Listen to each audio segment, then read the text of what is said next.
Hi hello നമസ്കാരം. എല്ലാ പ്രിയപ്പെട്ടവർക്കും PSC മൈൻഡ് ബൂസ്റ്ററിന്റെ SCRT സീരീസിന്റെ മറ്റൊരു ക്ലാസ്സിലേക്ക് ഹാർദമായ സ്വാഗതം.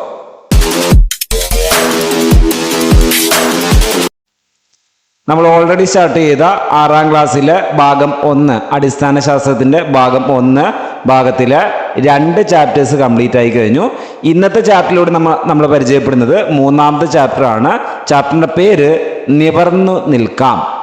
അപ്പോൾ പേര് സൂചിപ്പിക്കുന്നത് പോലെ തന്നെ നമുക്ക് നിവർന്നു നിൽക്കാൻ എന്ത് വേണം?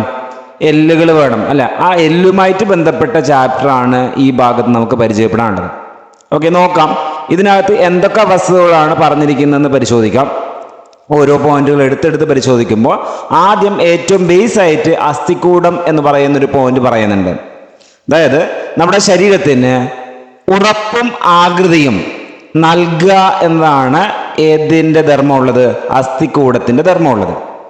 അപ്പോൾ എന്തൊക്കെ കൊടുക്കുന്നുണ്ട്? ഉറപ്പ് കൊടുക്കുന്നുണ്ട്, ആകൃതി കൊടുക്കുന്നുണ്ട്, അതേപോലെ തന്നെ ചില ആന്തരാവയവങ്ങൾക്ക് സംരക്ഷണം നൽകുന്നുണ്ട്. ഹൃദയം, ശ്വാസകോശം ഇവയ്ക്കൊക്കെ സംരക്ഷണം നൽകുന്നതും ആര് തന്നെയാണ്? അസ്ഥികൂടം തന്നെയാണ്. ആ രീതിയിലാണ് അസ്ഥികൂടം എന്ന പോയിന്റിനെ മനസ്സിലാക്കേണ്ടത്. നിങ്ങൾ കിട്ടിയോ? അടുത്ത കാര്യം, മനുഷ്യരുടെ അസ്ഥികൂടവും അതേപോലെ തന്നെ പക്ഷികളുടെ അസ്ഥികൂടവും തമ്മിലുള്ള വ്യത്യാസം ഒന്ന് പരിശോധിക്കാം. പക്ഷികളുടെ അസ്ഥികൂടത്തിൽ വായു അറകളുണ്ട്. അതുകൊണ്ട് തന്നെ മറ്റുള്ള ജീവികളെ അപേക്ഷിച്ച് പക്ഷികളുടെ അസ്ഥികൂടത്തിന് ഭാരം കുറവാണ്. ഓക്കെ, അപ്പോൾ പക്ഷികളുടെ അസ്ഥികൂടത്തിന് എന്ത് കുറവാണ്? ഭാരം കുറവാണെന്ന് മനസ്സിലാക്കി വെക്കുക. അതുകൊണ്ട് തന്നെ പക്ഷികൾക്ക് ഇത് പറക്കാൻ വേണ്ടിയിട്ടുള്ള ഒരു അനുകൂല ഘടകമായിട്ട് മാറുന്നുണ്ട്. അതാണ് ഈ ഭാഗത്തിലൂടെ മനസ്സിലാക്കി വെക്കേണ്ടത്. കിട്ടിയോ? മനുഷ്യാസ്ഥികൂടത്തിലേക്ക് വരാം. ഈ മനുഷ്യാസ്ഥികൂടം എന്ന് പറയുമ്പോൾ തലയോട്, നട്ടെല്ല്, വാരിയെല്ല്, മാറെല്ല്, കൈകാലുകളുടെ അസ്ഥി, അതേപോലെ ഇടുപ്പെല്ല് ഇവയെല്ലാം ചേർന്നാണല്ലോ മനുഷ്യന്റെ അസ്ഥികൂടം എന്ന് പറയുന്നത്. എല്ലാ ഭാഗങ്ങളെയും കൂടെ കൂടിച്ചേർന്നിട്ട് ഒരു 206 അസ്ഥികൾ കൂടിച്ചേർന്നാണ് മനുഷ്യന്റെ അസ്ഥികൂടം എന്ന് പറയുന്നത് അല്ല. കാര്യങ്ങൾ അറിയാവുന്ന കാര്യമാണ്. മനുഷ്യാസ്ഥികൂടത്തിലെ മൊത്തം അസ്ഥികൾ എന്ന് പറയുമ്പോൾ അത് 206 എന്നുള്ള പോയിന്റ് കൂടി കണക്ട് ചെയ്ത് വെച്ചോളാം. കിട്ടിയോ? അതിൻ്റെ അകത്ത് എന്തൊക്കെ ഭാഗങ്ങളാണ് ഉൾപ്പെടുന്നത് എന്ന ഭാഗമാണ് ഈ ഭാഗത്തിലൂടെ നമ്മൾ പരിചയപ്പെട്ടത്. തലയോട്, നട്ടെല്ല്, വാരിയെല്ല്, മാറെല്ല്, കൈകാലുകളുടെ അസ്ഥി, പിന്നെ ഇടുപ്പെല്ല് ഇവയെല്ലാം ചേർന്നാണ് മനുഷ്യന്റെ അസ്ഥികൂടം. കിട്ടിയല്ലോ? പിന്നെ നട്ടെല്ലിനെ കുറിച്ച് നോക്കുകയാണെങ്കിൽ, നട്ടെല്ലെന്ന് പറയുമ്പോൾ എന്തിനു വേണ്ടി സഹായിക്കുന്നത്? ശരീരം നിവർന്നു നിൽക്കുന്നതിന്, ചലിക്കുന്നതിന് സഹായിക്കുന്ന അസ്ഥികളുടെ ഒരു നിരയെ നമുക്കെന്ത് വിളിക്കാം? നട്ടെല്ലെന്ന് വിളിക്കാം. അവിടെ മനസ്സിലാക്കി വെക്കേണ്ട അടുത്ത പോയിന്റ്, നട്ടെല്ലുകളുടെ മൊത്തം കശേരുക്കൾ 33 കശേരുക്കളാണ് നട്ടെല്ലിൽ നമുക്ക് കാണാൻ പറ്റുന്നത്. അതായത് എന്താ കശേരുക്കൾ എന്ന് ചോദിച്ചു കഴിഞ്ഞാൽ നട്ടെല്ലിലെ അസ്ഥികളെ നമ്മൾ വിളിക്കുന്ന പേരാണെന്ത്? കശേരുക്കൾ. കശേരുക്കൾ എന്താന്ന് മനസ്സിലായല്ലോ. അപ്പൊ എത്ര കശേരുക്കൾ ഉണ്ട്? 33 കശേരുക്കൾ. ഇനി കശേരുക്കൾ എത്ര ക്രമമായിട്ടാണ് വിന്യസിച്ചിരിക്കുന്നത് എന്ന രീതിയിൽ എങ്ങനെയാണ് ക്രമീകരിച്ചിരിക്കുന്നത് എന്നുള്ള കാര്യം ഇവിടെ കൊടുത്ത് കണ്ടല്ലോ. ഓക്കെ, ആ രീതിയിലൊന്ന് മനസ്സിലാക്കി വെച്ചോളാം. പിന്നെ നാഡീവ്യൂഹത്തിന്റെ പ്രധാനപ്പെട്ട ഒരു ഭാഗമാണല്ലോ സുഷുമ്നാ നാഡി. അപ്പൊ അതിൻ്റെ അകത്ത് എന്തുണ്ട്? നമ്മുടെ നട്ടെല്ലിന്റെ ഉള്ളിലൂടെ ഏത് കടന്നു പോകുന്നുണ്ട്? സുഷുമ്നാ നാഡി കടന്നു പോകുന്നുണ്ട്. അപ്പോൾ നട്ടെല്ലിലൂടെയാണ് ഏത് കടന്നു പോകുന്നത്? സുഷുമ്നാ നാഡി കടന്നു പോകുന്നത് എന്നുള്ള പോയിന്റ് മനസ്സിലായല്ലോ. ആ കാര്യം കൂടി ഇവിടെ ഈ ഭാഗത്തിലൂടെ മനസ്സിലാക്കി വെക്കുക. അടുത്തായിട്ട് സുഷുമ്നാ നാഡിയുടെ സംരക്ഷണ കവചം കൂടിയാണ് ഏത്? നട്ടെല്ല്. ഓക്കെ, അങ്ങനെ ഒരു കാര്യം മനസ്സിലാക്കി വെക്കുക. അതേപോലെ തന്നെ നട്ടെല്ലിന് കാര്യമായ ക്ഷതമേറ്റ് കഴിഞ്ഞാൽ എഴുന്നേറ്റ് നടക്കാൻ പറ്റില്ല. ഓക്കെ, അല്ലെങ്കിൽ പ്രയാസമായിരിക്കും. ഇവിടെ ഞാൻ പറഞ്ഞിട്ടുണ്ട്, നിവർന്നു നിൽക്കുന്നതിനും ചലിക്കുന്നതിനും വേണ്ടി സഹായിക്കുന്ന ഏതാണ്? നട്ടെല്ല്. ഇങ്ങനെയുള്ള പോയിന്റുകളാണ് നട്ടെല്ലുമായിട്ട് ബന്ധപ്പെട്ട് നമുക്ക് മനസ്സിലാക്കി വെക്കാനുള്ള പോയിന്റ്. ഓക്കെ ആണോ? അടുത്തൊരു ഭാഗം നമ്മുടെ വാരിയെല്ല് അല്ല. വാരിയെല്ല് എന്ന് പറയുമ്പോൾ നമ്മുടെ മുൻഭാഗത്ത്, ശരീരത്തിന്റെ മുൻഭാഗത്താണ് വാരിയെല്ല് കാണപ്പെടുന്നത് അല്ല. മുൻഭാഗത്ത് മുതൽ ബാക്ക് ഭാഗം വരെ എന്ത് ചെയ്യുന്നുണ്ട്? അത് വ്യാപിച്ചു കിടക്കുന്നുണ്ട്. അങ്ങനെ മാറല്, വാരിയെല്ല് എന്ന രീതിയിൽ അതിന് നമുക്ക് പറയാൻ പറ്റും. മുൻഭാഗത്താണെങ്കിൽ മാറലാണ്, ഇനി സൈഡുകളിലായിട്ടാണ് ഏത് കാണാൻ പറ്റുക? വാരിയെല്ല് കാണാൻ പറ്റുക. അപ്പോൾ മനുഷ്യ ശരീരത്തിൽ 12 ജോഡി വാരിയെല്ലുകളുണ്ട്. എത്ര ജോഡി വാരിയെല്ലുകൾ? 12 ജോഡി വാരിയെല്ലുകൾ മനുഷ്യ ശരീരത്തിലുണ്ട്. പിന്നെ ഹൃദയം, ശ്വാസകോശം എന്നുള്ള അതേപോലെ തന്നെ എന്നുള്ള അവയവങ്ങൾ, അതേപോലെ തന്നെ പ്രധാനപ്പെട്ട രക്തക്കുഴലുകൾ എന്നിവയെ പൊതിഞ്ഞ് സംരക്ഷിക്കുന്ന ആരാണ്? ഈ വാരിയെല്ല എന്ന് മനസ്സിലാക്കി വെച്ചോളാം. എന്തൊക്കെയാണ് സംരക്ഷിക്കുന്നത്? ഹൃദയം, ശ്വാസകോശം, അതേപോലെ തന്നെ പ്രധാനപ്പെട്ട രക്തക്കുഴലുകൾ. ഇതൊക്കെ സംരക്ഷിക്കുന്ന ആരാണ്? നമ്മുടെ വാരിയെല്ല് തന്നെയാണ്. ഓക്കെ. നെക്സ്റ്റ്, വാരിയെല്ലുകളുടെ പിന്നിൽ നട്ടെല്ലിനോടും മുന്നിൽ മാറലിനോടും ബന്ധിപ്പിച്ച് കിടക്കുന്നുണ്ട്. പിന്നിൽ ആരാളുള്ളത്? നട്ടെല്ലാണുള്ളത്. മുന്നിൽ ആരാളുള്ളത്? മാറലിലാണുള്ളത്. കണ്ടില്ലേ, ഈ പിക്ചറിലൂടെ നിങ്ങൾക്ക് കാണാൻ പറ്റും. പിറകിൽ നട്ടെല്ല് കാണാൻ പറ്റും, മുന്നിലായിട്ട് ആരെയും കാണാൻ പറ്റും? മാറലിനും കാണാൻ പറ്റും. ഓക്കെ, ആ രീതിയിലാണ് ക്രമീകരിച്ചിരിക്കുന്നത്. ക്ലിയർ ആണോ? അടുത്തൊരു കുറച്ച് ചോദ്യങ്ങളാണ്, കുട്ടികളോടുള്ള കുറച്ച് ചോദ്യങ്ങളൊക്കെയാണ്. നമുക്കതിൻ്റെ ആൻസർ ഒന്ന് കണ്ടുപിടിച്ച് പോകാം. ഓക്കെ. തലയോട്ടിയിൽ എത്ര അസ്ഥികൾ ഉണ്ടെന്ന് ചോദിക്കുകയാണെങ്കിൽ അതിൻ്റെ ഉത്തരം 22 അസ്ഥികളാട്ടോ. തലയോട്ടിയിലെ മൊത്തം അസ്ഥികളുടെ എണ്ണം എത്രയാ? 22 അസ്ഥികളാണ്. നെക്സ്റ്റ്, തലയോട്ടിയിലെ അസ്ഥികളിൽ ചലിപ്പിക്കാൻ കഴിയുന്ന അസ്ഥി ഏത്? നമ്മുടെ താടിയെല്ല് എന്ത് ചെയ്യാൻ പറ്റും? ചലിപ്പിക്കാൻ കഴിയും അല്ലേ? അപ്പോൾ ചലിപ്പിക്കാൻ കഴിയുന്ന അസ്ഥി എന്ന് ചോദിച്ചു കഴിഞ്ഞാൽ താടിയെല്ലാണ്. പിന്നെ നട്ടെല്ല് എത്ര കശേരുക്കൾ ചേർന്നതാണ്? പറഞ്ഞല്ലോ, എത്ര കശേരുക്കൾ ചേർന്നതാണെന്ന് പറഞ്ഞു. നട്ടെല്ല് 33 കശേരുക്കൾ ചേർന്നതാണ് എന്നുള്ള പോയിന്റ് പഠിച്ചല്ലോ. നെക്സ്റ്റ്, അടുത്ത കാര്യം, സുഷുമ്നാ നാഡിയുടെ സംരക്ഷണ കവചം ഏതാണ്? അതെന്താണ്? അത് നമ്മുടെ നട്ടെല്ലാണ് എന്നുള്ള കാര്യം ഈ ഭാഗത്തിലൂടെ നമ്മൾ പറഞ്ഞു പോയിട്ടുണ്ട്. ഓക്കെ, ആ ചോദ്യത്തിന് ഉത്തരം കിട്ടിയല്ലോ. ഇപ്പം ചോദ്യം എന്താ? സുഷുമ്നാ നാഡിയുടെ സംരക്ഷണ കവചം. നെക്സ്റ്റ്, നട്ടെല്ലിന്റെ പ്രധാന ധർമ്മം എന്താണ്? നട്ടെല്ലിന്റെ ധർമ്മം എന്തൊക്കെയാ? നിവർന്ന് നിൽക്കുക, ചലിക്കുക. അതേപോലെ തന്നെ എന്തും കൂടെ ഉണ്ട്? സുഷുമ്നാ നാഡിയുടെ സംരക്ഷണമായിട്ടും അതിന്റെ ധർമ്മം നമുക്ക് പറയാൻ പറ്റും. കിട്ടിയല്ലോ. പിന്നെ ഹൃദയം, ശ്വാസകോശം എന്നിവയെ പൊതിഞ്ഞ് സംരക്ഷിക്കുന്ന അസ്ഥി ഏതാ? അതിന്റെ ഉത്തരം എന്താണ്? നമ്മൾ ഈ ഭാഗത്തിലൂടെ പറഞ്ഞു അല്ലേ? അതാണ് വാരിയെല്ല് എന്ന് പറയുന്നത്. കിട്ടുമല്ലോ. നെക്സ്റ്റ്, അടുത്ത കാര്യം നോക്കിക്കോ. തലയോടിനാൽ പൊതിഞ്ഞ് സംരക്ഷിക്കപ്പെട്ടുള്ള പ്രധാനപ്പെട്ട അവയവങ്ങൾ ഏതൊക്കെയാണ്? നമ്മുടെ മസ്തിഷ്കം, അവിടെയുള്ള പ്രധാനപ്പെട്ട ഭാഗങ്ങളായിട്ടുള്ള സെറിബെല്ലം ഒക്കെ, ഇതൊക്കെ എന്താണ്? തലയോട്ടിനാൽ പൊതിഞ്ഞ് സംരക്ഷിക്കപ്പെട്ടുള്ള പ്രധാനപ്പെട്ട അവയവങ്ങളാണെന്ന് മനസ്സിലാക്കി വെച്ചുള്ള ജസ്റ്റ് ഈ ചോദ്യങ്ങളുടെ ഉത്തരങ്ങളൊക്കെ പറഞ്ഞു പോയെന്നേ ഉള്ളൂ. വളരെ കുറച്ചൊരു ഇമ്പോർട്ടൻസ് കൊടുക്കേണ്ട ഭാഗം തന്നെയാണ്. കുട്ടികളോട് ചോദ്യമായിട്ട് മാത്രമാണ് പാഠപുസ്തകത്തിലുള്ളത്. പക്ഷെ നമ്മളതിൻ്റെ ആൻസറും കൂടെ കണ്ടെത്തി പോവുകയാണ്. ക്ലിയർ ആയോ? അടുത്ത കാര്യം, കൈകാലുകളുടെ അസ്ഥികളിലേക്ക് വരാം നമുക്ക്. അതായത് മനുഷ്യശരീരത്തിലെ ഓരോ കൈ എടുക്കുകയാണെങ്കിൽ അവിടെയുള്ള അസ്ഥികളുടെ എണ്ണം നോക്കുകയാണെങ്കിൽ 32 അസ്ഥികളെ കാണാൻ പറ്റുക. ഓരോ കൈയിലും എത്ര അസ്ഥികൾ കാണാൻ പറ്റുന്നുണ്ട്? 32 അസ്ഥികളെ കാണാൻ പറ്റുക. ഓക്കെ. നെക്സ്റ്റ്, അടുത്തായിട്ട് 2 കാലിൽ നിൽക്കാനുള്ള കഴിവ് മനുഷ്യർക്കുണ്ട്. അപ്പോൾ കൈകളിലെ അസ്ഥികളെ അപേക്ഷിച്ച് കാലിലെ അസ്ഥികളിൽ കൂടുതൽ ബലമുള്ളതാണെന്ന് മനസ്സിലാക്കി വെച്ചോളാം. ഓക്കെ. അതായത് ആ രീതിയിൽ നിവർന്ന് നിൽക്കാൻ സഹായിക്കുന്നത് ആ അസ്ഥികളാണ്. ആ രീതിയിൽ മനസ്സിലാക്കി വെച്ചോളാം. കൈകളിലെ അസ്ഥികളെക്കാളും കൂടുതൽ ശക്തി ഏതിനുണ്ട്? കാലുകളിലെ അസ്ഥികൾക്കുണ്ട്. അങ്ങനെയാണെങ്കിൽ മനുഷ്യരീരത്തിലെ ഒരു കാലിലുള്ള അസ്ഥികളുടെ എണ്ണം 31 മനസ്സിലാക്കി വെച്ചോളാം. ഓക്കെ. മൊത്തം കയ്യിലുള്ള അസ്ഥികളുടെ 32 കാലിലുള്ള അസ്ഥികളുടെ എണ്ണം 31 32 31. ഓക്കെ. പിന്നെ അടുത്ത കാര്യം മനസ്സിലാക്കി വെക്കുക, മനുഷ്യ ശരീരത്തിലെ ഏറ്റവും നീളം കൂടിയ അസ്ഥി ഏത് എന്ന് ചോദിച്ചു കഴിഞ്ഞാൽ അത് കാലിലെ കാണാൻ പറ്റുക. അതാണ് തുടയെല്ല്, അല്ലെങ്കിൽ ഫീമർ എന്ന് പറയുന്നതാണ് മനുഷ്യ ശരീരത്തിലെ ഏറ്റവും വലിയ അസ്ഥി. ഓക്കെ. അത് ഈ ഭാഗത്തിലൂടെ പരിചയപ്പെടുന്നു. ചെറുത് ഏതാണെന്ന് അങ്ങോട്ടേക്ക് പരിശോധിക്കാം കേട്ടോ. ഇപ്പൊ വലുത് ഫീമർ അല്ലെങ്കിൽ തുടയെല്ല്. കിട്ടുമല്ലോ. അടുത്ത ഭാഗം, മനുഷ്യരീരത്തിലെ ഏറ്റവും നീളം കൂടിയ അസ്ഥി ഏതെന്ന് പിന്നെയും ചോദിക്കുന്നുണ്ട്. ആൻസർ ഏതാ? തുടയെല്ല് അല്ലെങ്കിൽ ഫീമർ ആണ്. എന്നുവെച്ചാൽ അടുത്ത കാര്യം മനസ്സിലാക്കി വെക്കേണ്ട കാര്യം, നമ്മൾ ജനിക്കുന്ന സമയത്ത് നമ്മുടെ ശരീരത്തിൽ ഏകദേശം 300 അസ്ഥികൾ ഉണ്ടാവും. കുട്ടി ജനിക്കുന്ന സമയത്ത് എത്ര അസ്ഥികൾ ഉണ്ടാവും? 300 അസ്ഥികൾ ഉണ്ടാവും. ഇനി പ്രായപൂർത്തിയാകുമ്പോഴേക്കും അത് യോജിച്ചിട്ട് എത്രയായിട്ട് മാറും? 206 അസ്ഥികളായിട്ട് കുറയും. അപ്പോൾ കുറയുക ചെയ്യുന്നത് 206 അസ്ഥികളായിട്ട് കുറയുന്നുണ്ട്. ഞാൻ നേരത്തെ പറഞ്ഞു മനുഷ്യ ശരീരത്തിലെ മൊത്തം അസ്ഥികളുടെ എണ്ണം 206. അറിയാവുന്ന കാര്യമാണ്, സിമ്പിളായിട്ടുള്ള കാര്യമാണ്. 206 അസ്ഥികളാണ് മനുഷ്യ ശരീരത്തിലുള്ളത്. അങ്ങനെ മനുഷ്യ ശരീരത്തിൽ ഓരോ ഭാഗത്തും എത്ര അസ്ഥികളുണ്ട് എന്നുള്ള കാര്യമൊക്കെ നമ്മൾ പരിചയപ്പെട്ട് വന്നിട്ടുണ്ട് അല്ലേ?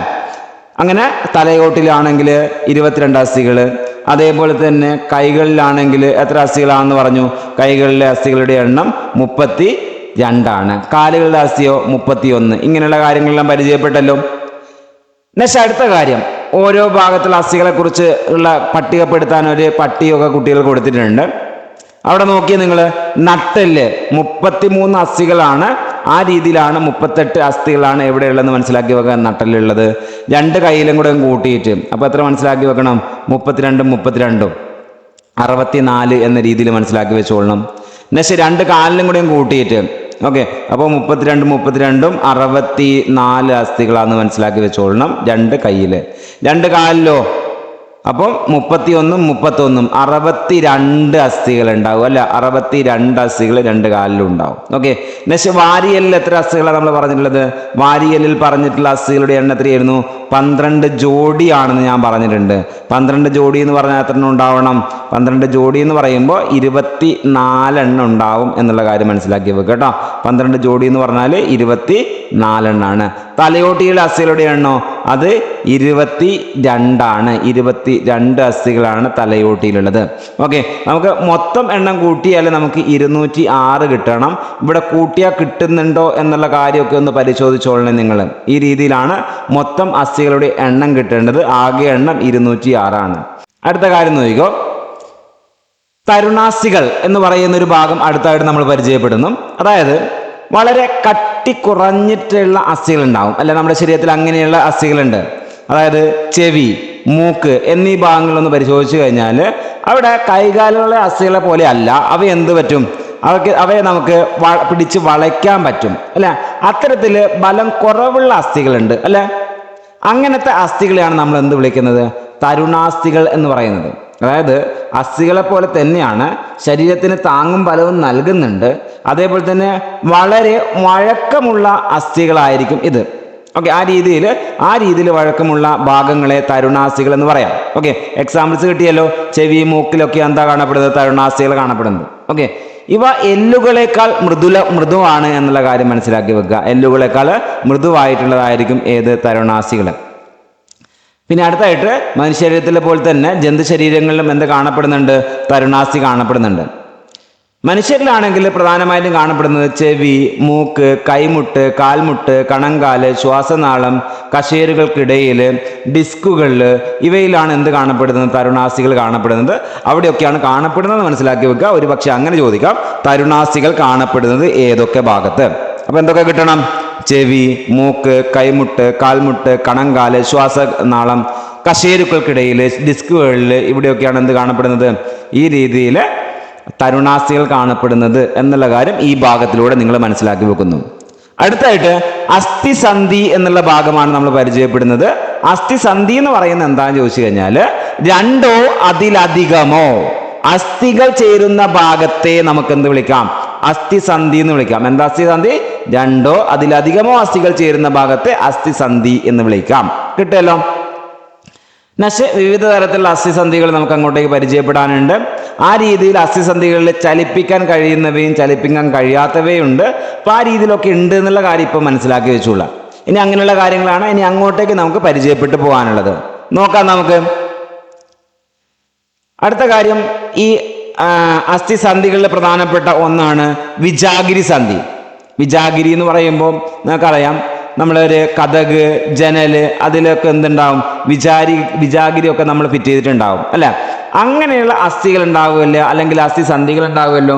അതായത് നമ്മുടെ കൈമുട്ടില്, അതേപോലെ തന്നെ കാൽമുട്ടില്, ഇത്തരം അസ്ഥികൾ ഒരു വശത്തേക്ക് മാത്രം ചലിപ്പിക്കുന്നതായിരിക്കും. അതായത് വിജാഗിരി പോലെ തന്നെ ഒരു ഭാഗത്തേക്ക് മാത്രം ചലിപ്പിക്കാൻ കഴിയുന്ന ഇത്തരം സന്ധികളെ അല്ലെങ്കിൽ അസ്ഥികളെയാണ് നമ്മൾ എന്ത് പറയുന്നത്? വിജാഗിരി സന്ധികൾ എന്ന് പറയുന്നത്. എക്സാമ്പിൾസ് ഏതൊക്കെയാ? കൈമുട്ടില്, കാൽമുട്ടില് കാണപ്പെടുന്ന അസ്ഥികളാണ് വിജാഗിരി സന്ധികൾ. കിട്ടിയോ? അപ്പം ശരീരഭാഗം ഏതാണ്, അസ്ഥിയുടെ പ്രത്യേകത എന്താണ് എന്നുള്ള കാര്യമൊക്കെ പാഠപുസ്തകത്തിൽ ഇങ്ങനെ പറഞ്ഞിട്ടുണ്ട്. ശരീരഭാഗം എവിടെയൊക്കെയാണ് ഞാൻ പരിചയപ്പെടുത്തി. കൈമുട്ടിലും കാൽമുട്ടിലും ഒക്കെയാണ്. പ്രത്യേകത എന്താ? വിജാഗിരി പോലെ ഇതിനെ ചലിപ്പിക്കാൻ പറ്റും എന്നുള്ള കാര്യമാണ് ആ ഭാഗത്തിലൂടെ മനസ്സിലാക്കി വെക്കേണ്ടത്. അടുത്ത അസ്ഥി അത് അല്ലെങ്കിൽ സന്ധി എന്ന് പറയുന്നത് ബോൾ ആൻഡ് സോക്കറ്റ് സന്ധിയാണ്. ബോൾ ആൻഡ് സോക്കറ്റ് സന്ധിയാണ്. അപ്പോൾ അവിടെ മനസ്സിലാക്കി വെക്കേണ്ടത് പ്രധാനമായും കാണപ്പെടുന്നത് തോളല്, ഇടുപ്പല് ഭാഗങ്ങളിലാണ്. അതായത് ഏറ്റവും കൂടുതൽ ചലന സ്വാതന്ത്ര്യമുള്ള സന്ധി ഏതാണെന്ന് ചോദിച്ചു കഴിഞ്ഞാൽ അവിടെ മനസ്സിലാക്കി വെച്ചോളണം. ഏത്? ബോൾ ആൻഡ് സോക്കറ്റ് സന്ധിയാണ്. ഏറ്റവും കൂടുതൽ ചലന സ്വാതന്ത്ര്യമുണ്ട്. പിന്നെ ഒരു അസ്ഥിയുടെ അറ്റത്തുള്ള ഉരുണ്ട ഭാഗം, അതായത് ഒരു ബോൾ പോലെയുള്ള ഭാഗം, മറ്റൊരു അസ്ഥിയുടെ കുഴിയിൽ, അതായത് ഒരു സോക്കറ്റ് പോലെയുള്ള സ്ഥലം, ഓക്കെ, സോക്കറ്റ് അല്ലെങ്കിൽ കുഴിയിൽ തിരിയുന്ന രീതിയിലാണ് ഇത് ക്രമീകരിച്ചിരിക്കുന്നത്. ഓക്കെ, ആ രീതിയിലായതുകൊണ്ടാണ് എന്ത് പറയുന്നത്, ബോൾ ആൻഡ് സോക്കറ്റ് സന്ധി എന്ന് പറയുന്നത്. ഒരു ഉരുണ്ട ഭാഗം ഉണ്ടാവും, ഒരു കുഴി ഉണ്ടാവും. ആ രീതിയിലാണ് തോളലിലും ഇടുപ്പലിലും നമുക്ക് അസ്ഥികൾ കാണാൻ പറ്റുക, അല്ലെങ്കിൽ സന്ധികൾ കാണാൻ പറ്റുക ആണല്ലോ. അടുത്തടുത്ത് തോള്, ഇടുപ്പ് എന്നീ ഭാഗങ്ങളിലാണ് ഇത്തരം അസ്ഥി കാണപ്പെടുന്നത്. അതേപോലെ തന്നെ നമ്മുടെ ശരീരത്തിൽ ബോൾ ആൻഡ് സോക്കറ്റ് സന്ധി കാണപ്പെടുന്ന ഭാഗങ്ങൾ കണ്ടെത്തി പട്ടിക പൂർത്തിയാക്കാനൊക്കെ പറയുന്നുണ്ട്. കാര്യം എന്താണെന്നുള്ളതൊക്കെ ഞാൻ പറഞ്ഞു കഴിഞ്ഞിട്ടുണ്ട് കേട്ടോ. അടുത്തൊരു സന്ധിയുടെ ഇനമാണ് പിവട്ട് സന്ധി. എന്താണ് പിവട്ട് സന്ധി? അതായത് നമ്മുടെ കഴുത്ത് കാണപ്പെടുന്ന അസ്ഥിയില്ലേ, അത്തരത്തിലുള്ള അസ്ഥികളെ നമ്മൾ പിവട്ട് സന്ധി എന്ന് പറയുന്നത്. അതിൻ്റെ കാര്യം എന്താണെന്ന് ചോദിച്ചു കഴിഞ്ഞാൽ, ഒരസ്ഥി മറ്റൊന്നിൽ മുന്നോട്ടും പിന്നോട്ടും വശങ്ങളിലേക്കും തിരിയുന്നു. നമ്മുടെ കഴുത്ത് ആ രീതിയിലൊക്കെ ചലിപ്പിക്കാൻ പറ്റില്ലേ? അത്തരത്തിലുള്ള സന്ധിയെ പറയുന്ന പേരാണെന്ത്? പിവട്ട് സന്ധി എന്ന് പറയുന്നത്. കിട്ടിയോ? അടുത്ത ഭാഗം നമുക്ക് പരിചയപ്പെടാനുള്ളത് അസ്ഥിഭംഗത്തെ കുറിച്ചാണ്. അസ്ഥിഭംഗം എന്ന് പറഞ്ഞാൽ എന്താ? അതായത് അസ്ഥിക്ക് സംഭവിക്കുന്ന പൊട്ടല്, അതേപോലെ തന്നെ ഒടിവ്, അതിനാണ് അസ്ഥിഭംഗം എന്ന് പറയുന്നത്. പൊട്ടല്, ഒടിവ്, ഇതിന് അസ്ഥിഭംഗം എന്ന് പറയുന്നത്. അസ്ഥിഭംഗം 3 രീതിയിലുണ്ടാവും. ഒന്നാമത്തത്, അസ്ഥിക്ക് പൊട്ടലോ ഒടിവോ ഉണ്ടാവുകയോ അസ്ഥികൾക്ക് സ്ഥാനഭ്രംശം സംഭവിക്കുകയോ ചെയ്യുന്ന അസ്ഥിഭംഗമാണ് ലഘുഭംഗം. അപ്പൊ ലഘുഭംഗം എന്ന് പറഞ്ഞാൽ ഒന്നെങ്കിൽ പൊട്ടലോ ഒടിവോ ഉണ്ടാവാം, അല്ലെങ്കിൽ സ്ഥാനമാറ്റം ഉണ്ടാവാം. അതിനെന്ത് പറയാം? സിമ്പിൾ ഫ്രാക്ചർ അല്ലെങ്കിൽ ലഘുഭംഗം എന്ന് പറയാം. രണ്ടാമത്തത് വിഷമഭംഗമാണ്. ഏതാണ്? വിഷമഭംഗമാണ് രണ്ടാമതായിട്ട് പരിചയപ്പെടാനുള്ളത്. വിഷമഭംഗം. ഇതാ നോക്കിയേ. ഓക്കെ, ഇതാ വിഷമഭംഗം എന്ന് പറഞ്ഞാൽ, അതായത് അസ്ഥി പൊട്ടുന്ന് അത് മാംസപേശികളെ തുളച്ച് പുറത്തേക്ക് വരുന്ന അസ്ഥിഭംഗത്തെ എന്ത് വിളിക്കാം? വിഷമഭംഗം എന്ന് പറയാം. പൊട്ട് മാത്രമല്ല, മാംസപേശികളെ തുളയ്ക്കുന്നുണ്ട്, ആ രീതിയിൽ പുറത്തേക്ക് വരുന്ന വിഷമഭംഗം എന്ന് പറയാം. അതിന് നമുക്ക് കോമ്പൗണ്ട് ഫ്രാക്ചർ എന്നുള്ള രീതിയിൽ ഇംഗ്ലീഷിലേക്ക് പറയാം. ഓക്കെ, മൂന്നാമത്തതാണ് സങ്കീർണഭംഗം. സങ്കീർണഭംഗം എന്ന് പറഞ്ഞു കഴിഞ്ഞാൽ എന്താണെന്ന് നോക്കിക്കോ, ശരീരത്തിലെ ആന്തരാവയവങ്ങൾ സമീപം സംഭവിക്കുന്ന വിഷമഭംഗമാണ്. അതായത് ആ സമയത്ത് എന്ത് ചെയ്യുന്നു? അസ്ഥി ഒടിഞ്ഞിട്ട് ആന്തരാവയവങ്ങൾക്ക് ക്ഷതം സംഭവിക്കുന്നതിനാണ് നമ്മൾ എന്ത് പറയുന്നത്? അത് സങ്കീർണഭംഗം എന്ന് പറയുന്നത്. അപ്പോൾ അസ്ഥിഭംഗം എന്ന് പറഞ്ഞാൽ പൊട്ടോ അല്ലെങ്കിൽ ഒടിവോ സംഭവിക്കുകയാണ്. ഇനി ലഘുഭംഗമാണെങ്കിൽ സിമ്പിളായിട്ട് പൊട്ടുക അല്ലെങ്കിൽ സ്ഥാനമാറ്റം സംഭവിക്കുകയാണ്. വിഷമഭംഗമാണെങ്കിൽ അത് പൊട്ടിയിട്ട് മാംസപേശികൾ തുളച്ചിട്ട് പുറത്തേക്ക് വരുന്നതാണ്. അടുത്തായിട്ട് ആന്തരാവയവങ്ങൾക്ക് പ്രശ്നം ഉണ്ടാക്കുന്നതാണ് സങ്കീർണഭംഗം എന്ന് പറയുന്നത്. ഈ രീതിയിൽ കാര്യങ്ങൾ മനസ്സിലാക്കി വെക്കുക. അപ്പോൾ സങ്കീർണഭംഗം കുറച്ചുകൂടി കോംപ്ലിക്കേറ്റഡ് ആണ്. അതിനെ കോംപ്ലിക്കേറ്റഡ് ഫ്രാക്ചർ എന്ന് പറയുന്നു. കിട്ടിയോ? അടുത്ത ഭാഗം നമ്മൾ അസ്ഥിയായിട്ട് ബന്ധപ്പെട്ട് പഠിക്കുന്ന സമയത്ത് ഏറ്റവും കൂടുതൽ അറിഞ്ഞിരിക്കേണ്ട ഒരു ടേം ആണല്ലോ എക്സ്റേ എന്ന് പറയുന്നത്. കണ്ടെത്തിയത് വില്യം റോഞ്ചൻ. പാഠപുസ്തകത്തിൽ പറയുന്ന പേരിങ്ങനെയാണ്, വിൽഹം കോൺറാഡ് റോഞ്ചൻ. ഓക്കെ, പേരൊന്ന് മൊത്തത്തിലൊന്ന് മനസ്സിലാക്കി വെക്കുക. Wilhelm Conrad Roentgen. William Roentgen എന്നുള്ള പേരാണെങ്കിലും മനസ്സിലാക്കി വെച്ചുകൊള്ളണം. 1895 ജർമ്മൻ ഭൗതിക ശാസ്ത്രജ്ഞനായ വിൽഹം കോൺറാഡ് റോഞ്ചൻ എക്സ്റേ കണ്ടെത്തിയിട്ടുള്ളത്. പിന്നെ മനുഷ്യന്റെ കൈകളിലെ അസ്ഥികളുടെ ഫോട്ടോഗ്രാഫിക് ചിത്രം എക്സ്റേ ഉപയോഗിച്ച് എടുത്തത് റോഞ്ചനാണ് ആദ്യമായിട്ട് അങ്ങനെ എടുത്തിട്ടുള്ളത്. പിന്നെ പേശികളിലൂടെ കടന്നു പോകുന്നതും എല്ലുകളിലൂടെ കടന്നു പോകുന്നതുമായിട്ടുള്ള ആയിട്ടാണ് ഏത് കാണപ്പെടുക? എക്സ്റേ കാണപ്പെടുക. ഓക്കെ, എല്ലുകളിലൂടെ കടന്നു പോകാത്തതുമായിട്ടാണ് ഏത് കാണപ്പെടുക? എക്സ്റേ കാണുന്നത് നമ്മൾ. അങ്ങനെയാണ് നമുക്ക് എന്ത് കാണപ്പെടുന്നത്? എല്ലിലെ പൊട്ടലും സ്ഥാനമാറ്റമൊക്കെ കാണാൻ പറ്റുന്നത്. അപ്പോൾ എക്സ്റേ കണ്ടെത്തിയ വർഷം 1895 ജർമ്മൻ ഭൗതിക ശാസ്ത്രജ്ഞനാണ് വിൽഹം കോൺറാഡ് റോഞ്ചനാണ്. ഇങ്ങനെയുള്ള കാര്യങ്ങളൊക്കെ ഒന്ന് മനസ്സിലാക്കി വെച്ചോളാം. ക്ലിയർ? അടുത്ത കാര്യം, ചെവിക്കുള്ളിലെ അസ്ഥികളെ കുറിച്ച് നോക്കുകയാണെങ്കിൽ, ചെവിക്കുള്ളിലെ അസ്ഥികളെ നോക്കുകയാണെങ്കിൽ നമുക്ക് ചെവിക്ക് 3 ഭാഗങ്ങൾ നമുക്ക് കാണാൻ പറ്റും. നമ്മുടെ ചെവിയിൽ 3 ഭാഗങ്ങൾ നമുക്ക് കാണാൻ പറ്റും. അതിൽ മധ്യകർണം എന്ന ഭാഗം, ഓക്കെ, ആന്തരകർണം, ബാഹ്യകർണം, അതേപോലെ തന്നെ മധ്യകർണത്തിൻ്റെ ഭാഗമായിട്ട് 3 ചെറിയ അസ്ഥികളുണ്ട്. അത് ഏതൊക്കെയാന്ന് നോക്കിക്കഴിഞ്ഞാൽ മാലിയസ്, ഇൻഗസ്, സ്റ്റേപ്പിസ്. ഏതൊക്കെയാ? Malleus, incus, stapes. ഓക്കെ, ഇവയൊക്കെയാണ് എന്ത്? മധ്യകർണത്തിൽ കാണപ്പെടുന്ന ചെറിയ അസ്ഥികൾ. അപ്പം അസ്ഥികൾ കാണപ്പെടുന്ന എവിടെ? ചെവിയിൽ. അത് മധ്യകർണത്തിലാണ്. അങ്ങനെയാണെങ്കിൽ ഇവയ്ക്ക് കമ്പനം ചെയ്യാനുള്ള കഴിവുണ്ട് എന്നുള്ള കാര്യം കൂടി മനസ്സിലാക്കി വെക്കുക. കമ്പനം ചെയ്യാനുള്ള കഴിവ് ഏതിനുണ്ട്? ഇത്തരം അസ്ഥികൾക്കുണ്ടെന്ന് മനസ്സിലാക്കി വെക്കുക. ഇവയുടെ കമ്പനം മൂലമാണ് നമ്മൾ ശബ്ദം കേൾക്കുന്നത് എന്നുള്ള കാര്യം ഇവിടെ പറയുന്നു. നെക്സ്റ്റ് അടുത്തായിട്ട് ഇവ കമ്പനം ചെയ്യുമ്പോൾ ബാഹ്യകർണത്തിൽ നിന്ന് ആന്തരകർണത്തിലേക്ക് ശബ്ദം കൈമാറ്റം ചെയ്യപ്പെടുന്നു. നമ്മുടെ ശരീരത്തിലെ ഏറ്റവും ചെറിയ അസ്ഥിയാണ് സ്റ്റേപ്പിസ്. ഓക്കെ, അതായത് ഈ 3 അസ്ഥികളിൽ ഏറ്റവും ചെറുത് ഏതെന്ന് ചോദിച്ചു കഴിഞ്ഞാൽ അവിടെ കിട്ടിക്കൊള്ളണം. അതാണ് ഏത്? സ്റ്റേപ്പിസ്. നമ്മുടെ ശരീരത്തിൽ തന്നെ ഏറ്റവും ചെറിയ അസ്ഥിയുടെ പേരാണെന്ത്? സ്റ്റേപ്പിസ്. ഏറ്റവും വലിയ അസ്ഥിയുടെ പേര് ഇവിടെ പറയുന്നു തുടയല്ല്. തുടയല്ല്. അപ്പൊ നിങ്ങൾക്ക് ഇവിടെ ചിത്രം കൊടുത്തിട്ടുണ്ട്. മാലിയസ്, ഇൻഗസ്, സ്റ്റേപ്പിസ് 3 അസ്ഥികൾ മധ്യകർണത്തിന്റെ ഭാഗമായിട്ടുള്ള ചിത്രം ഇവിടെ കൊടുത്തിട്ടുണ്ട്. കാര്യം മനസ്സിലായോ? കിട്ടിയിട്ടുണ്ടാവും അല്ല? പക്ഷെ അടുത്തായിട്ട് നമ്മുടെ അസ്ഥിക്കൂടായിട്ട് ബന്ധപ്പെട്ട് മനസ്സിലാക്കി വെക്കേണ്ട 2 ടേമുകൾ ബാഹ്യാസ്ഥിക്കൂടും ആന്തരികാസ്ഥിക്കൂടും. അതായത് ചില ജീവികള്, ഒച്ച്, ചിലതരം വണ്ടുകള്, ചിപ്പി, ഞണ്ട്, അങ്ങനെയുള്ള ജീവികളുടെ കാര്യം എടുത്ത് നോക്കുകയാണെങ്കിൽ നമുക്ക് പുറന്തോട് കാണാൻ പറ്റും അല്ല? അത്തരം ജീവികൾക്ക് പുറന്തോട് കാണാൻ പറ്റും. അതേപോലെ തന്നെ പഴുതാര, തേരട്ട, പാറ്റ, കൊഞ്ച്, അതേപോലെ തന്നെ അത്തരം ജീവികൾക്ക് എന്തുണ്ട്? കട്ടി കുറഞ്ഞ പുറന്തോടാണുള്ളത്. ഓക്കെ, കട്ടി കൂടിയ പുറന്തോടുള്ളത് ഒച്ച്, ചിലതരം വണ്ടുകള്, ചിപ്പി, ഞണ്ട് പോലെയുള്ള ജീവികൾക്കാണ്. പഴുതാര, തേരട്ട, പാറ്റ, കൊഞ്ച് പോലെയുള്ള ജീവികൾക്ക് കട്ടി കുറഞ്ഞിട്ടുള്ള പുറന്തോടാണുള്ളത്. ആണല്ലോ? അങ്ങനെയാണെങ്കിൽ ഇത്തരം ആവരണങ്ങളെ ഒക്കെ നമുക്ക് എന്ത് വിളിക്കാം? ബാഹ്യാസ്ഥികൂടെന്ന് വിളിക്കാം. അത് ബാഹ്യാസ്ഥികൂടെന്ന് പറഞ്ഞാൽ എന്താ? പുറത്തുള്ളത് എന്നുള്ള കാര്യം മനസ്സിലാക്കിയാൽ മതി. നേരെ തിരിച്ച് ആന്തരികാസ്ഥികൂടെന്ന് പറഞ്ഞാൽ ഉള്ളിലുള്ളതാണ് അല്ല? അതായത് പൂച്ച പോലെയുള്ള ജീവികൾ, തവള, എലി, പശു, നമ്മുടെ മനുഷ്യൻ. ഓക്കെ, ഇവയ്ക്കൊക്കെ എന്താ ഉള്ളത്? ശരീരത്തിനകത്താണ് നമുക്ക് അസ്ഥികൂടം കാണാൻ പറ്റുക. അതുകൊണ്ട് തന്നെ ഇത്തരത്തിലുള്ള അസ്ഥികൂടത്തെ നമ്മൾ വിളിക്കുന്ന പേരാണ് ആന്തരിക അസ്ഥികൂടം. കിട്ടിയോ? അപ്പം ബാഹ്യാസ്ഥികൂടം എന്താണ്, ആന്തരിക അസ്ഥികൂടം ഏതൊക്കെയാണ്, എന്താണ്, ഇത് ഏതൊക്കെ ജീവികളിലാണ് കാണപ്പെടുന്നത് എന്നുള്ള കാര്യമൊക്കെയാണ് നമ്മൾ ഈ ഭാഗത്തിലൂടെ പരിചയപ്പെട്ടു പോകുന്നത്. ക്ലിയർ ആണല്ലോ? അടുത്ത കാര്യം, കുറച്ച് ജീവികൾ നമ്മൾ പരിശോധിച്ചു കഴിഞ്ഞാൽ അത്തരം ജീവികൾക്ക് ബാഹ്യാസ്ഥികൂടം കാണാം, ആന്തരിക അസ്ഥികൂടം കാണാം. എക്സാമ്പിൾസ് നോക്കിക്കോ. ഇവിടെ ചിത്രം കാണാം. ആമ, മുതല, ചീങ്കണ്ണി പോലെയുള്ള ജീവികളിൽ ആന്തരിക അസ്ഥികൂടവും അതേപോലെ തന്നെ ബാഹ്യാസ്ഥികൂടവും കാണപ്പെടുന്നുണ്ട് എന്നുള്ള കാര്യം മനസ്സിലാക്കി വെച്ചോളാം. കിട്ടിയോ? അപ്പോൾ ആന്തരികാസ്ഥികൂടം ബാഹ്യാസ്ഥികൂടം ഒരേ ജീവിയിൽ തന്നെ കാണപ്പെടുന്നുണ്ട്. അങ്ങനെ ഒരു ഫാക്റ്റാണ് ഈ ഭാഗത്തിലൂടെ നമുക്ക് പരിചയപ്പെടാനുള്ളത്. ഇനി ബാഹ്യാസ്ഥികൂടത്തെ കുറിച്ച് നോക്കുന്ന സമയത്ത് ബാഹ്യാസ്ഥികൂടം എന്ന് പറയുമ്പോൾ നട്ടെല്ലില്ലാത്ത മിക്ക ജീവികൾക്കും ബാഹ്യാസ്ഥികൂടമാണുള്ളത്. അപ്പോൾ ആർക്കാ ബാഹ്യാസ്ഥികൂടം കാണപ്പെടുന്നത്? നട്ടെല്ലില്ലാത്ത മിക്ക ജീവികൾക്കാണ് കാണപ്പെടുന്നത്. ഇനി ബാഹ്യാസ്ഥികൂടമുള്ള ജീവികളിൽ ഏറ്റവും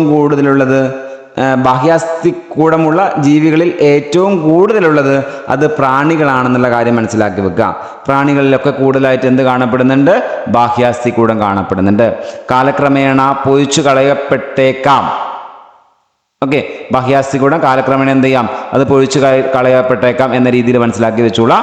അതേപോലെ തന്നെ ആന്തരിക അസ്ഥികൂടമുള്ള ജീവികളിൽ ബാഹ്യാസ്ഥികൂടത്തിന് സമാനമായ ചില ഭാഗങ്ങൾ ഉണ്ടാവും. അതായത് മത്സ്യങ്ങൾ എടുക്കുകയാണ് നമ്മൾ, അല്ലെങ്കിൽ ഉരകങ്ങൾ എടുക്കുകയാണ്. ഇവയൊക്കെ എടുത്തു കഴിഞ്ഞാൽ ചെതുമ്പലുകൾ കാണാം. അതേപോലെ തന്നെ പക്ഷികൾ എടുക്കുകയാണെങ്കിൽ തൂവലുകൾ കാണാം. ജന്തുക്കൾ, മനുഷ്യൻ പോലെയുള്ള ജീവികൾ എടുക്കുകയാണെങ്കിൽ രോമങ്ങൾ, നഖം, കൊമ്പ്, കുളമ്പ്, ഇങ്ങനെയുള്ള കാര്യങ്ങളൊക്കെ മനുഷ്യൻ പോലെയുള്ള ജീവികളിലൊക്കെ കാണപ്പെടുന്നുണ്ട് അല്ല? അപ്പം ആ രീതിയിലാണ് ബാഹ്യാസ്ഥികൂടത്തിന് സമാനമായിട്ടുള്ള ഭാഗങ്ങളിൽ ചില ജീവികൾ കാണപ്പെടുന്നത്. ഓക്കെ, ഇത്രയും കാര്യങ്ങളാണ് ഈ ഭാഗത്തിലൂടെ നമുക്ക് പരിചയപ്പെടാനുള്ളത്. അതായത് അസ്ഥിയുമായിട്ട് ബന്ധപ്പെട്ട ഏറ്റവും ബേസ് ആയിട്ടുള്ള കുറച്ച് പോയിന്റ്സ് ഒക്കെയാണ് ഈ ചാപ്റ്ററിലൂടെ നമ്മൾ പരിചയപ്പെട്ടു പോയിട്ടുള്ളത്. ഇത്രയും കാര്യങ്ങൾ നമ്മൾ ഈ ചാപ്റ്ററിലൂടെ പരിചയപ്പെടുന്നു. കൃത്യമായിട്ട് പ്രസ്ഥാന രീതിയിൽ ചോദ്യങ്ങളൊക്കെ വരുന്ന സമയത്ത് കൃത്യമായിട്ട് ഇങ്ങനെയുള്ള കാര്യങ്ങളൊക്കെ ഡീറ്റെയിൽ ആയിട്ട് മനസ്സിലാക്കി വെക്കണം. അപ്പോൾ എന്ത് ചെയ്യുന്നു? നമ്മൾ ഇന്നത്തെ വീഡിയോ ഇവിടെ വൈൻഡപ്പ് ചെയ്യുന്നു. കൂടുതൽ മറ്റുള്ള ചാപ്റ്ററിലേക്ക് നമുക്ക് അടുത്ത വീഡിയോയിൽ കടക്കാം. Okay, thank you.